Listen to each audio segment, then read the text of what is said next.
ሰላም ጤና ይስጥልን ውድ የሚኪያስ ሚዲያ ተከታታዮች እንደምን ቆይታችኋል?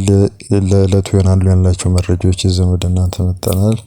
በቅድሚያ ግን የዩቲዩብ ቻናላችንን ሰብስክራይብ እንድታደርጉ በአክብሮት እየጋበዝን ባጭሩ የምናቀርባቸው መረጃዎች ምን እንደሚመስሉ እንግዲህ ለእናንተ እናስተዋውቃለን። ህወሓት እንግዲህ ሳምንታዊ መግለጫውን በትናንትናው ዕለት አውጥቷል። ይህ መግለጫ ወይም መልእክት ምን አይነት ይዘት አለው የሚለውን አብረን የምንመለከት ይሆናል። አንድ የጦር አዛዥ ወደ ትግራይ ስለመመለሱም እንደዚሁ መረጃ አለ። በሌላም በኩል ደግሞ በምዕራብ ትግራይ የሚባለው በትግራይ ክልል በኩል እንደዚሁም ደግሞ በአማራ ክልል በኩል ደግሞ የአስተዳደር መዋቅር ተበጅቶለት በሚተዳደሩ አካባቢ ከታርጋ ጋር በተገናኘ አንድ ጉዳይ ተፈጥሮ ነበር። ይሄ ጉዳይ ምንድነው የሚለውን አብረን የምንመለከተው ይሆናል። እንግዲህ ከትግራይ ሰላም ኃይል ጋር በተገናኘ የተለያዩ የክፍለ ሰራዊት እንደው የክፍለ ጦር አዛዦች ያስተላለፉት መልእክት አለ። ለአሁኑ የምናቀርብላችሁ እንግዲህ ሄኖክ ተስፋዬ የተባሉ የጦር አዛዥ የሆኑ ግለሰብ ያስተላለፉትን መልእክት ነው። ይህን ተከታትለን የምንመለስ ይሆናል። በኋላ ዝግጅታችን ደግሞ እንደዚሁ ሌላኛው የጦር አዛዥ ያስተላለፈውን መልእክት እናሰራጫለን ማለት ነው። ወደ መጀመሪያ መረጃችን ስናልፍ እንግዲህ አንድ የጦር አዛዥ ወደ ትግራይ ስለመመለሱ ተነግሯል። በትግራይ ሰላም ኃይል ውስጥ የጸለምቲ ግንባር አዛዥ የነበረውና ይህንን ግንባር ሲመራ የቆየው ኢዮብ ሙሉ ወርቅ የተባለው ግለሰብ ወደ ትላንትናው ዕለት ወደ መቀሌ መግባቱ ተነግሯል። ኢዮብ ወደ መቀሌ የገባው ከአራት አባላት ወይም ደግሞ የግንባሩ ተዋጊዎች ጋር መሆኑን የተነገረው አቀባበል ተደርጎለታል ተብሏል። እንግዲህ በሌሎች የትግራይ ኃይል አባላት እንግዲህ እነዚሁ አራቱም አባላት ሙሉ ትጥቃቸውን ይዘው ነው እንግዲህ ሄዱት። በጸለምቲ በኩል ባለው አቅጣጫ በኩል ግንባሩን ወይም ደግሞ ጦሩን ሲያንቀሳቅስ የነበረው አቶ ኢዮብ የተባለው ግለሰብ ኢዮብ ሙሉ ወርቅ ማለት ነው በትግራይ ሰላም ኃይል ውስጥ ያሉት አባላት ወደ ቀያቸው እንዲመለሱ ጥሪ አቅርቧል።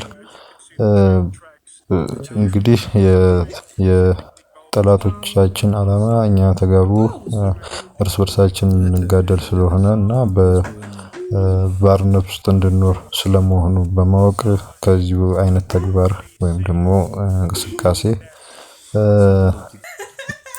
መታቀብ አለብን ሲል ጥሪ አቅርቧል።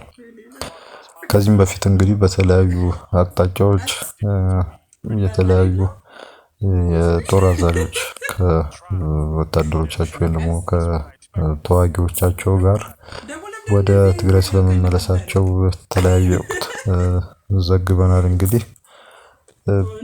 በትግራይ ሰላም ኃይል በኩል ግን እስካሁን ድረስ በይፋ የተሰጠ ማብራሪያ ስላለመኖሩ ለማወቅ የቻልነው። በሌላ በኩል እንግዲህ የትግራይ ክልልን ታርጋ የያዘ አንድ መኪና ቅጣት ተላልፎበታል ተብሏል። እንግዲህ አደባይ በሚባለው ከተማ ሁለት ተሽከርካሪዎች እንግዲህ የትግራይ ታርጋ ስላላቸው ብቻ 2500 ብር ተቀጥተዋል የሚል መረጃ ነው እንግዲህ የቀረበው። እንግዲህ እነዚህ መኪኖች ቅጣት የተጣለባቸው በመከላከያ ሰራዊት በኩል ነው ሲሉ አንዳንድ የመረጃ ምንጮች ሲያመለክቱ፣ በሌላ በኩል ደግሞ ትራፊክ ፖሊሶች ናቸው ቅጣቱን ያስተላለፉት ብሏል። የዚሁ ቅጣት መነሻ ደግሞ ወደ አማራ ክልል ታርጋቸውን እንዲቀይሩ ጥብቅ መመሪያ ተሰጥቷቸው ተግባራዊ ስላላደረጉ ነው የሚል ነው። እንግዲህ ይህንን ታርጋ ካልቀየሩና ወደ አማራ ክልል ያው አስተዳደራዊ መዋቅር ካልገቡ ተጨማሪ ቅጣትም እንደሚጠብቃቸው ነው እንግዲህ የተነገረው። ከዚህ በፊት በዚሁ አካባቢ እንግዲህ የተለያዩ ጉዳዮችን ከቅጣትም ባለፈ እየሰማ እንደነበረ ለማወቅ ችለናል። በሌላ መረጃ በኩል ደግሞ ስናልፍ ደግሞ ህወሓት ሳምንታዊ መልእክቱን በትናንትናው ዕለት አስተላልፏል። በትናንትናው ዕለት ባስተላለፈው ሳምንታዊ መልእክት መሰረት ዓለም አቀፉ ማህበረሰብ በትግራይ ውስጥ ያለውን ድምፅ አልባውን የዘር ማጥፋት ወንጀል በአስቸኳይ እንዲቆም የራሱን ጥሪ እንዲያቀርብ ወይም ተጽዕኖ እንዲፈጥር የሚያሳስብ ነው። እንግዲህ ይሄ መልእክት የተላለፈው በሀዘንና በከፍተኛ ንዴት ውስጥ በመሆን ነው ያለው ህወሓት።